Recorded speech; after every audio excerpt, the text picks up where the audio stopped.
பதிவை காணக்கூடிய அனைத்து நல்ல உள்ளங்களுக்கும் இந்த பதிவானது உங்கள் கைக்கு வரணும்னு நான் இறைவனோட பிரார்த்தனை பண்ணுறேங்க. இந்த பதிவு நல்லவர்களுக்காக நன்மை சேர்வதற்காக எடுக்கப்பட்ட ஒரு பதிவுங்க. இந்த பதிவின் மூலமாக உங்கள் வாழ்க்கையில் பல மாற்றங்கள் ஏற்படும். இது நாள் வரையிலும் கடந்து வந்த காலங்கள் எல்லாமே கொஞ்சம் கஷ்டமாகவே இருந்தாலும் இனி வரக்கூடிய காலங்கள் உங்களுக்கு வல்லமை பொருந்தியதாக இருக்கணுங்க. எல்லா இடத்துலையும் நன்மை உங்களுக்கு சேரணும்னு இறைவனை பிரார்த்தனை பண்ணிவிட்டு இந்த பதிவை நான் உங்களுக்கு கொடுக்குறேன். இந்த பதிவானது மிதுன ராசிக்காரர்களுக்கான பதிவுங்க. மிதுன ராசிக்காரர்கள் இனி வரக்கூடிய காலங்களை எப்படியெல்லாம் சரியாக அமைத்து கொள்ளலாம், கிரகங்கள் எப்படிப்பட்ட பலன்களை உங்களுக்கு கொடுக்குது, அதன் மூலம் எப்படி வாழ்வாதாரத்தை மாற்றி வரக்கூடிய காலங்களை உங்களுக்கு சாதகமான காலமாக மாற்றிக்கலாம்னு சொல்லிட்டு எளிமையான முறையில் இந்த பதிவானது உங்களுக்கு விளக்கமாக வருதுங்க. சூரிய பகவான் உங்களுக்கு சுகஸ்தானத்தில் இருக்காருங்க. இது பார்க்கும் பொழுது சூரியனால் இனிமேல் உங்களுக்கு நிறைய இது நாள் வரையிலும் எப்படி இருந்துச்சுன்னு பார்த்தீங்கன்னாக்கா, உங்களுக்கான உரியது சில கிடைக்க வேண்டியது கிடைச்சிட்டு இருந்திருக்கலாம். தொழிலில் கூட பார்த்திங்கன்னா ஒரு சில இடங்களில் உங்களுக்கானது அனைத்தும் கிடைக்கக்கூடிய சூழ்நிலை ஏற்பட்டிருக்கும். ஆனால் அந்த அளவுக்கு பெரிய திருப்திகரமாக இருந்திருக்காது. என்னதான் கிடைச்சாலும் அது சரியான முறையில் கிடைச்சாதானே நமக்கு மாற்றங்கள் ஏற்படும். ஆனால் ஏதோ ஒரு சில அமைப்பு மட்டும் நமக்கு சாதகமாக இருந்தாலும் சில நேரங்களில் அது உங்களுக்கு தெளிவில்லாத சூழ்நிலையும் கொஞ்சம் மன கஷ்டத்தையும் கொடுத்துக்கிட்டு இருந்துச்சு. ஆனால் இப்போ பார்த்தீங்கன்னா உங்களுக்கு சுகஸ்தானத்தில் இருப்பதனால எல்லா விதத்திலும் சந்தோஷங்கள் ஏற்படும். இப்போ கிடைக்கிறது எல்லாமே உங்களுக்கு திருப்திகரமாக இருக்கும். மனதளவில் இருந்து வந்த குறைகள் கூட நீங்கி சரியான அமைப்பை சூரிய பகவான் உங்களுக்கு தராருங்க. நவகிரகங்களின் தலைவன் சொல்லக்கூடிய சூரியன் உங்களுக்கு இப்போ சுகஸ்தானத்தில் இருக்கிறதுனால எல்லாவித மாற்றங்களும் ஏற்படுங்க. சுகபோக பலன்கள், அதாவது நாம் நிம்மதியாக இருந்தால் தான் சுகம். எதெல்லாம் நமக்கு சுகமோ அதெல்லாம் கிடைக்கக்கூடிய அமைப்பை சூரிய பகவான் கொடுக்குறார். உங்களுக்கு எது திருப்தியாக இருக்குமோ அதெல்லாம் கிடைச்சிரும். அடுத்ததாக பார்க்கும் பொழுது சுக்கிரனும் உங்களுக்கு நல்ல ஒரு மாற்றத்தை ஏற்படுத்தி கொடுக்குறாருங்க. தைரியத்தை ஏற்படுத்துகிறார். முதல்ல தைரியமான ஒரு அமைப்பை உங்களுக்கு கொடுக்குறார்.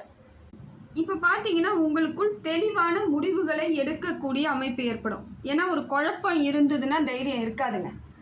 அதனால் நம்ம சரியான முடிவுகளை எடுக்க முடியாமல் கஷ்டப்பட்டுட்டு இருந்திருப்பீங்க. இப்போ பாருங்கள், உங்களுக்கு தைரியஸ்தானத்தில் இருக்கிறதுனால நீங்கள் தெளிவான முடிவுகளை எடுக்கக்கூடிய சூழ்நிலை ஏற்படும். அதே போல் அந்த தெளிவான முடிவுகள் உங்களுக்கு சாதகமான அமைப்பை ஏற்படுத்தி கொடுக்குங்க.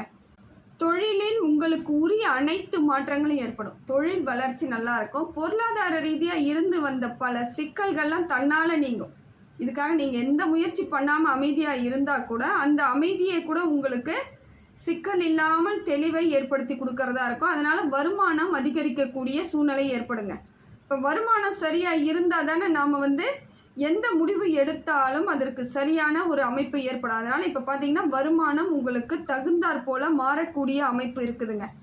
சரியான அமைப்பு நீங்கள் தான் பிளான் பண்ணிக்கணும். ஏன்னா நியாயமாக வர வேண்டிய சில விஷயங்கள் வரும்பொழுது அதை சாதகமாக நமக்கு மாற்றிக்கணும்னு நீங்கள் முடிவு பண்ணிங்கன்னா கரெக்டாக பிளான் பண்ணிக்கணும். எது செய்யணும் எது செய்யக்கூடாதுங்கிற தெளிவு இருந்தால் போதும். இப்போ அதுவும் சரியாக இருக்குது. தெளிவெல்லாம் கிடைக்கக்கூடிய காலமாக இருக்கிறதுனால உங்களோட முயற்சிகள் எல்லாம் நல்ல பலன் தரக்கூடியதாக இருக்குதுங்க. புதன் பகவானும் உங்களுக்கு நல்ல மாற்றத்தை ஏற்படுத்தி கொடுக்குறாருங்க. புத்திசாலித்தனமாக சில விஷயங்களை பேசியே சாதிக்கக்கூடிய அமைப்பு ஏற்படும். சில காரியங்களை பேசினால் நடக்கணுவாங்க. அந்த மாதிரி சில விஷயங்கள் உங்களுக்கு பேச்சுவார்த்தை மூலமாகவே நல்ல மாற்றத்தை ஏற்படுத்தி கொடுக்கணும். இப்போ ஏதாவது பெரியவங்க கிட்ட பேசணும், சொத்து விஷயமா பேசணும், இல்லை பெரிய பெரிய விஐபிக்களை பார்த்து சந்தித்து அவங்கக்கிட்ட இருந்து நம்ம சில விஷயங்களை ஆதாயமாக நம்ம பணிகளை தொடரணும்னு நீங்கள் நினச்சிங்கன்னா இப்போ பேச்சு நடத்தும் பொழுதே உங்களுக்கு சாதகமான பலன் கிடைச்சிருங்க. பேச்சுவார்த்தையிலே எல்லாவித நன்மைகளும் ஏற்பட்டுரும். அந்த அளவுக்கு சாமர்த்தியமாகவும் புத்திசாலித்தனமாகவும் பேசி காரியங்கள் உங்களுக்கு சாதகமான அமைப்பை மாற்றிக்கக்கூடிய அமைப்புக்கு இப்போ உங்களுக்கு இருக்குங்க. நல்ல அமைப்பாக தாங்க இருக்குது. அதே போல் பார்த்தீங்கன்னாக்கா உங்களுக்கு இது நாள் வரையிலும் நிறைய பஞ்சமும் சொல்லுவாங்க. அதாவது பஞ்சம் கஷ்டம் அப்படி இருந்துக்கிட்டு இருந்தது பார்த்தீங்களா, அது எல்லாம் தீரக்கூடிய காலமாக இருக்குதுங்க. பொன் பொருள் சேர்க்கை ஏற்படும். அதே போல் ஆடை ஆபரணங்கள் ஏற்படும். ஏன்னா ஒரு சிலவங்க அந்த எல்லாம் இருந்தும் இல்லாதது போலவே ஒரு சூழ்நிலை இருந்துக்கிட்டு இருந்திருக்கும். எல்லாம் இருக்கும் ஆனால் எதுவுமே நமக்கு இல்லைப்பா அப்படிங்கிற மாதிரியான சூழ்நிலை இருந்துச்சு பார்த்தீங்களா, அதையெல்லாம் மாறிட்டு உங்களுக்கு பொருள் சேர்க்கை ஏற்படுதுங்க. பண வரவு இருக்குது. அதே போல தொழிலில் உங்களுக்கு லாபகரமான சூழ்நிலை ஏற்படும் பொழுது பொருளாதார மாற்றம் ஏற்படும், லாபகரமாக இருக்குதுங்க. அதனால இந்த காலகட்டத்தை நீங்கள் தைரியமாக ஹேண்டில் பண்ற அளவுக்கு உங்களுக்கு நிரந்தரமான அமைப்பு ஏற்படுது. செவ்வாய் பகவான் உங்களுக்கு நல்ல ஒரு மாற்றத்தை ஏற்படுத்தி கொடுக்குறார். இதனால உங்களுக்கு இது நாள் வரையிலும் இருந்து வந்த கஷ்டங்கள் நீங்கிடுங்க. இந்த சொத்து பிரச்சனைலாம் உங்களுக்கு கொஞ்சம் இருக்கக்கூடிய மிதுன ராசிக்கு பார்த்தீங்கன்னா எளிமையாக இப்போ பேச்சுவார்த்தை மூலமாகவே சில நேரங்களில் உங்களுக்கு சாதகமான அமைப்பு ஏற்பட்டுரும். உண்மையிலேயே நீங்கள் நினச்சி கூட பார்த்துருக்க மாட்டீங்க, நமக்கெல்லாம் இப்படி கரெக்டாக வருமான்ட்டு. ஏன்னா சிலருக்கு கிடைக்காத சூழ்நிலையெல்லாம் இருந்துச்சு, உங்களுக்கு கொடுக்கவே மாட்டேன்னு சொல்லலாம் இருப்பாங்க. அது உங்கள் உறவுகளாக இருக்கலாம், கூட பிறந்தவர்களாக இருக்கலாம், தந்தை வழி உறவுகளாக இருக்கலாம், இரத்த பந்த உறவுகள், எப்படியோ ஒரு விதத்தில் என்ன பண்ணியிருப்பாங்க, உங்களுக்கு உரியதை அவங்க அதை எடுத்துக்கிட்டு இல்லைன்ற மாதிரியான சூழ்நிலையை ஏற்படுத்தியிருப்பாங்க. அது உங்களுக்கு கொஞ்சம் மன கஷ்டத்தை இது நாள் வரைக்கும் கொடுத்துட்ருக்கோம். ஏன்னா உரியது நமக்குன்னும் பொழுது அது இல்லைன்னு பொழுது அது சங்கடத்தை ஏற்படுத்தும். என்னதான் இருந்து விட்டு கொடுத்தாலும் அது ஒரு சிலது நமக்கானதை நம்ம விட்டு கொடுக்கும் பொழுது மனக்கவலை ஏற்படும். ஆனால் இப்போ பார்த்தீங்கன்னா அதெல்லாம் அவங்களே எடுத்துகிட்டு வந்து கொடுக்கக்கூடிய சூழ்நிலை வந்துருங்க. அதே போல் வழக்கு சம்பந்தப்பட்ட விஷயங்கள் ஏதாவது நடந்துக்கிட்டு இருக்குன்னாக்கா அது உங்களுக்கு சாதகமான பலனை தரும், உங்களுக்கு சரியான அமைப்பை ஏற்படுத்தி கொடுக்குதுங்க. இது ஒரு மாற்றம் தாங்க. செவ்வாய் பகவான் அந்த சரியான அமைப்புக்கு வந்தாலே உங்களுக்கு நிறைய மாற்றத்தை ஏற்படுத்தி கொடுத்துருவார். இடம் வாங்கிறது, வீடு கட்டுறது, வீட்டுக்கு நம்ம தேவையான செலவுகள் செய்வது, அப்படிப்பட்ட காலங்கள் உங்களுக்கு இருக்குதுங்க. நீங்கள் வாங்குறீங்களோ இல்லையோ அந்த செவ்வாய் பகவான் உங்கள் ராசியில் இப்படி இருக்கும் பொழுது, இந்த இடத்தில் இருந்து இப்படி பார்க்கிறாருன்னும் பொழுது இந்த எண்ணமாவது உங்களுக்கு இருக்கிற மாதிரியே இருக்கும். இடம் வாங்கணும், வீடு கட்டணும், இல்லை வீட்டை பெருசாகணும், ஏதோ ஒரு எண்ணங்கள் செயல்பட்டுக்கிட்டே இருக்கும். சிலர் அதில் ஈடுபடவும் செய்வாங்க. சிலர் என்ன பண்ணுவாங்க, அப்படியே யோசிச்சுக்கிட்டே அந்த காலத்தை கடத்தும் பொழுது செவ்வாய் பகவான் மாறிடுவார். அப்புறம் அதை பற்றி தோணாது. இருந்தாலும் இது உங்களுக்கு சாதகமான நேரம் தான். முடிந்தால் பண வரவு கரெக்டாக பொருளாதாரம் இருக்குது அப்படின்னீங்கன்னா சரியான காலத்தை அமைச்சுக்கோங்க, தப்பு இல்லை. உங்கள் வீட்டை ஆல்ட்ரேஷன் பண்ணிக்கோங்க, வீடு வாங்கிக்கோங்க, இடம் வாங்கிக்கோங்க. அந்த சூழ்நிலை உங்களுக்கு சாதகமான அமைப்பையும் லாபகரமானதாகவும் இருக்கும். குரு பகவான் உங்களுக்கு நல்ல மாற்றத்தை ஏற்படுத்தி கொடுக்குறாருங்க. தொழிலில் இருக்கக்கூடிய அத்தனை பிரச்சனையும் சிக்கல்லாம் தீர்த்துருவார். தொழில் வியாபாரம்லாம் நல்ல ஒரு முன்னேற்றம் ஏற்படக்கூடியதாக இருக்குது. புதிய திட்டங்கள் ஏதாவது இருக்குது, பிளான் பண்ணி வச்சுருக்கீங்க, நான் இதை செய்யணும் அதை செய்யணும்னு முடிவு பண்ணியிருக்கீங்கன்னா அதெல்லாம் உங்களுக்கு நல்ல ஒரு அமைப்பாக தாங்க இருக்கும். அதெல்லாம் இறங்கி செய்யலாம். முயற்சி பண்ணிங்கன்னா தைரியமாக பண்ணணும், குழப்பத்திலேருந்து பண்ணக்கூடாது. பண்ணணும்னு முடிவு தீர்க்கமாக எடுத்து பண்ணிங்கன்னா இது உங்களுக்கு சக்ஸஸ் தாங்க. அதே போல் வேலை சம்மந்தப்பட்ட சில பிரச்சனைகள் இருந்திருக்கும் இல்லைங்களா தொழிலில், அது எல்லாம் உங்களுக்கு காணாமல் போயிடும். இனிமேல் பிரச்சனை அந்த அளவுக்கு இருக்காது. படிப்படியாக அந்த பிரச்சனைகள் எல்லாம் தீர்ந்துடும். பொருளாதார ரீதியாக இருந்து வந்த சிக்கலே தீர்ந்துடுது. போல் தனியார் வேலையோ அரசு வேலையோ உத்தியோகத்தில் இருக்கக்கூடியவர்களுக்கு இந்த காலம் நல்ல ஒரு காலமாக தாங்க இருக்குது. வியாபாரிகளுக்கும் நல்ல லாபம் ஈட்டக்கூடிய காலமாக இருக்குது. எந்த தொழிலாக இருந்தாலும் இப்போ தொழில் செய்யக்கூடிய அளவிற்கு உங்களுக்கு குரு பகவான் நல்ல ஒரு மாற்றத்தை ஏற்படுத்தி கொடுக்குறாரு. தொழில் சிறப்பாக இருந்தால் தாங்க அடுத்த கட்ட நகர்வு எது செய்தாலும் நமக்கு நல்ல பலன் கிடைக்கும். அதனால் முதல்ல குரு எதை செய்வார்னு பார்த்தீங்கன்னாக்கா தொழிலில் நல்லா அமைச்சு கொடுப்பாரு. குரு மட்டும் நமக்கு நல்லா இருந்துருச்சுன்னா தொழில் நல்லா இருக்கும், திருமண யோகம் உண்டாகும், குழந்தை பாக்கியம் உண்டாகும், படிக்கிறவங்க நல்லா படிப்பாங்க, வேலை சரியான வேலை கிடைக்கும், படித்ததுக்கேற்ற வேலை கிடைக்கும், மன நிறைவாக இருக்கும். அந்த குரு பலன் அதனால தான் சொல்லுவாங்க குரு நல்லா இருக்கா பாருங்கன்னு ஃபஸ்ட்டு சொல்லக்கூடிய விஷயம் எதுன்னு பார்த்தீங்கன்னா குரு. அதனால தான் நம்ம எப்பயுமே இந்த நேரம் குரு பயிற்சி எப்படி நடக்குது, குரு பயிற்சி எப்படி வருது, குரு இப்போ போகும்போது எப்படியெல்லாம் போகுது அப்படின்னு நம்ம அதையே நோட் பண்ணிகிட்டு இருக்கிறது காரணம் அதுதான். அப்படிப்பட்ட உங்களுக்கு இப்போ பார்த்தீங்கன்னா நல்ல ஒரு மாற்றத்திற்கான காலத்தை குரு பகவான் கொடுக்குறாருங்க. மகிழ்ச்சியான காலகட்டம் தாங்க இது.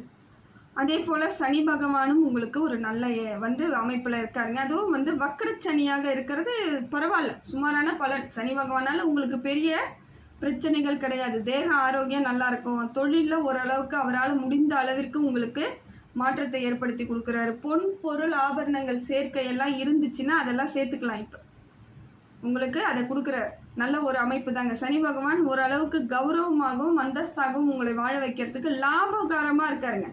தொட்டது துளங்கக்கூடிய அமைப்பில் இருக்கார். அது வக்ரப்பெயர்ச்சியில் இருந்தாலும் இந்த மாதிரி அமைப்பில் தான் இருக்குது. வக்ரப்பெயர்ச்சி முடிந்த பிறகு இதே அமைப்புக்கு தான் போகும். அந்த பெரிய மாற்றம் ஒன்றும் வித்தியாசம் ஒன்றும் இருக்காது. உங்களுக்கு ஒரு நல்ல சூழ்நிலையை ஏற்படுத்தி கொடுக்குதுங்க. கேது பகவானை பொறுத்தவரையிலும் பார்த்தீங்கன்னா தைரியஸ்தானத்திலிருந்து உங்களுக்கு தைரியத்தை கொடுக்குறார். கேது பகவான் இதுவரையிலும் பார்த்தீங்கன்னாக்கா கொஞ்சம் மனக்குழப்பம், மன உளைச்சல், ஏதோ தேவையில்லாத மனசுக்குள்ள ஆசைகள் எல்லாம் வளர்த்து வச்சிருப்பார். எதை பார்த்தாலும் ஆசைப்படுற மாதிரி இருக்கும். அதெல்லாம் இப்போ மாறிடும். ஏன்னா நினைத்ததை எல்லாம் நம்ம அடையணும்னு நினைச்சோம்னா அது தவறாக போயிடும். நமக்கு உண்டானது என்னங்கிறத இப்போ உங்களுக்கு கேது பகவான் கொடுக்குறார். இதெல்லாம் ஒரு அமைப்பு நல்லா இருக்குங்க. அதனால் இனி எல்லா முடிவுகளையுமே நீங்கள் தெள்ள தெளிவாக எடுக்கக்கூடிய சூழ்நிலையை கொடுக்குறாரு. அரசாங்க வழியில் ஏதாவது எதிர்பார்ப்புகள் இருந்துச்சுன்னா அதெல்லாம் உங்களுக்கு சாதகமான பலனை கிடைக்கும்.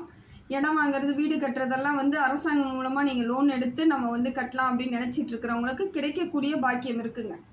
தைரியமாக நீங்கள் இப்போ சில முடிவுகளை எடுக்கலாம், தப்பு கிடையாது. அதே போல் பார்த்தீங்கன்னா சனி பகவான் உங்களுக்கு கடனை படிப்படியாக குறைக்கிறதுக்கான வாய்ப்பையும் கொடுக்குறாரு. இனிமேல் பெரிய கடன் இல்லை. அதே செவ்வாயும் அதே செய்கிறார். கடனெல்லாம் உங்களுக்கு குறைச்சிட்டு வரக்கூடிய காலங்கள் உங்களுக்கு ஸ்மூத்தாக போயிட்டு இருக்கிற மாதிரியான அமைப்பில் இருக்கும். கடனே இருந்தாலும் அது உங்களுக்கு பெரிய பாதிப்பை ஏற்படுத்தாத அளவுக்கு கொண்டுட்டு போகிறார். இதெல்லாம் ஒரு நல்ல அமைப்புங்க. இந்த அமைப்பை நாம் தாங்க சரியாக பயன்படுத்திக்கணும். நேரம் நமக்கு சரியான மாற்றத்தை ஏற்படுத்தி கொடுக்குது. அதே போல் பார்த்தீங்கன்னா சந்திரனும் உங்களுக்கு நல்ல அமைப்பில் இருக்கார். ஆனால் மனசுக்குள்ளே எதையாவது குழப்பி விட்டுட்டே இருப்பார். அதுக்கு தான் நம்ம இடம் கொடுக்கக்கூடாது. மனசு திடீர்னு ஒரு நாளைக்கு சந்தோஷமாக இருக்கும், திடீர்னு பார்த்தா கொஞ்சம் வருத்தப்படுற மாதிரியான ஒரு எண்ணங்கள் ஏற்படும். காரணமே புரியாது. அதுக்கெல்லாம் நீங்கள் இடம் கொடுக்காதீங்க. சந்தோஷப்பட்டாலும் அதிகமாக சந்தோஷப்படாதீங்க, கவலையும் அதிகமாக படாதீங்க. நம்ம என்ன பண்ணுறோம், நம்ம யாருங்கிறத உணர்தலோடு இப்போ நீங்கள் செயல்படுத்தக்கூடிய கட்டத்தில் இருக்கிறீங்க. அதே போல் சந்திராஷ்டமத்தப்போ ரொம்ப கொஞ்சம் கவனமாக இருக்க வேண்டிய சூழ்நிலை இருக்குதுங்க. சந்திராஷ்டமம் வருதுனாலே கொஞ்சம் எச்சரிக்கையாக இருங்க. அன்றைய இறைவன் பேரை சொல்லிவிட்டு எந்த வேலையாக இருந்தாலும் ஆரம்பிங்க. ஏன்னா நீங்கள் பாட்டு வேலை ஆரம்பிக்கிறதுக்கு அப்போ எந்த கவனமும் இல்லாமல் செய்யும் பொழுது அது உங்களுக்கு தேவையில்லாத மனக்குழப்பத்தை கொடுக்கும், இல்லை வேலையில் தடங்கள் ஏற்படும். அதனால் இறைவன் பேரை சொல்லுங்கள். குலதெய்வமாக இருந்தாலும் சரி, விநாயகராக இருந்தாலும் சரி, உங்களுக்கு இஷ்ட தெய்வம் எதுவாக இருந்தாலும் மனதார வேண்டிக்கிட்டு அந்த வேலையை தொடங்குங்க. அனைத்துமே வெற்றிகரமானதாக மாறிடுங்க. இப்போ பார்த்தீங்கன்னா உங்களுக்கு பாருங்கள், தொழிலில் நல்ல லாபம் இருக்குது. வேலை சம்மந்தப்பட்ட பிரச்சனைகளுக்கு எல்லாம் ஒரு முடிவு இருக்குது.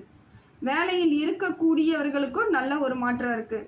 சொந்த தொழில் பண்ணக்கூடியவர்களுக்கும் நல்ல ஒரு மாற்றம் இருக்குது. முதலீடு மேலும் முதலீடு போடலாமான்னா தாராளமாக போட்டு அதிலிருந்து உங்களுக்கான லாபத்தை விரைவில் எடுக்கக்கூடிய சூழ்நிலையும் மிதுன ராசிக்கு இருக்குது. வெளிநாட்டுகளுக்கெல்லாம் பயணம் பண்ணலாமான்னா தாராளமாக போகலாம். ஏன்னா மிதுன ராசிக்கு அம்சமான நேரம் தாங்க. வெளிநாட்டுக்கு பயணங்கள் உங்களுக்கு யோகத்தை தரக்கூடியதாக இருக்குது. அதே போல் உறவுகளிடையே இருந்து வந்த சின்ன சின்ன வம்பு, சண்டை, கோவம் எல்லாம் சரியாகக்கூடிய நேரமாக இருக்குது. மகிழ்ச்சியை தரக்கூடிய காலகட்டம், மன மகிழ்ச்சி ஏற்படக்கூடிய காலகட்டம் தான். இது நாள் வரைக்கும் சொந்தக்காரங்க நம்மளை மதிக்கலை தான், கரெக்டு. அதுக்காக சொந்தம் இல்லாமல் வாழ முடியாது, அதுவும் தெரியும். குற்றம் பார்த்தால் சுற்றம் இல்லைன்ற மாதிரி சில விஷயங்களை ஏற்றுக்கிட்டு அவங்கள மாதிரியே போகிறதுக்கு முயற்சி பண்ணிவிடுவோம். நாமளும் ரொம்ப டீப்பாக இறங்கி எதுலேயும் போகக்கூடாது. அந்த ஒரு எல்லை கோடு கட்டுப்பாடோடு இருந்து அவங்க கூட பழகிற வரைக்கும் பழந்து நம்ம என்ன அப்படிங்கிறத காமிச்சிட்டு வர்றதும் உங்கள் விருப்பம்தான். ரொம்ப இறங்கி போய் செஞ்சுட்டு திருப்பி அவங்க உங்களை வேணான்னு சொல்லும் பொழுதோ இல்லை உங்களை அவமானப்படுத்தும் பொழுதோ அது உங்களுக்கு மறுபடியும் வழியை கொடுத்துரும். அதனால் முன்னெச்சரிக்கையோடு இருந்து எல்லாருடனும் பழகிறதுக்கு முயற்சி பண்ணுங்கள். எந்த வித பிரச்சனையும் இருக்காதுங்க. இது மகிழ்ச்சி தரக்கூடிய காலங்கிறதுனால அந்த மகிழ்ச்சியை முழுமையாக அனுபவிக்கிறதுக்கு உங்களோட செயல்பாடுகளும் தெளிவாக இருக்கணும். தேக ஆரோக்கியம் நல்லா இருக்குது. என்ன பெருசாக ஒரு பெரிய பிரச்சனை இருக்காது. உடம்பு சோர்வு அப்பப்போ இருக்க மாதிரி, அதுவும் பெண்களுக்கு இருக்குங்க. ஏதோ ஒரு மாதிரியே சோர்வாக இருக்க மாதிரி இருக்கும், தூக்கம் வர மாதிரி இருக்கும். அந்த சோம்பல் தனம் இருக்கக்கூடிய சூழ்நிலை மிதுன ராசிக்கு இருக்குது. ஆனால் உடல் ரீதியான பிரச்சனைகள் பெரும்பாலும் கிடையாது. கொஞ்சம் அப்படியே அலட்சியமாக அப்படியே சோம்பலாக அப்படி இருக்கிறது கொஞ்சம் பார்த்துக்கோங்க, தப்பு கிடையாது. ஆன்மீகத்தின் மீது அதிகமாக ஒரு எண்ணம் வைங்க, ஈடுபாடு வைங்க, அந்த சோம்பல் கூட இருக்காது. அப்படியே உங்களுக்குரிய ஆற்றல் கிடைச்சிரும். நேர்மறை எண்ணங்கள்லாம் கிடைக்கும் பொழுது நீங்கள் உங்களோட எல்லா வித செயல்கள்லையும் புத்திசாலித்தனமாகவும் ஷார்ப்பாக இருப்பீங்க. ஏன்னா இந்த சோம்பல்ன்றது நம்மளை அடுத்த கட்ட நகர்வுக்கு கொஞ்சம் காலதாமதத்தை ஏற்படுத்தும். அசால்ட்டாக இருக்கும். அதனால் பார்த்துக்கோங்க. உடம்புக்கு எந்த பிரச்சனையும் வராது. தேக ஆரோக்கியம் ஏற்படும். ஆயுள் தீர்க்கம் இருக்குது. திருமண யோகம் உண்டாகக்கூடிய காலமாகவும் இருக்குது. குழந்தை பாக்கியமும் இருக்குது. படிக்கக்கூடிய பிள்ளைகளுக்கு அர்த்தமாக படித்து நல்ல ஒரு மாற்றத்தை ஏற்படுத்தி கொள்ளக்கூடிய வாய்ப்பை உங்களுக்கு இறைவன் கொடுத்துட்ருக்காருங்க. எல்லாம் சரியாக தாங்க இருக்குது. இந்த காலம் உங்களுக்கு பொற்காலம் கூட சொல்லலாம். அதை நீங்கள் தான் சரியாக அமைச்சிக்கிட்டு வரக்கூடிய காலங்களுக்கும் இந்த காலத்தை உங்களுக்கு அடித்தளமாக எடுத்து வெற்றி வாய்ப்பை தேடிக்கோங்க.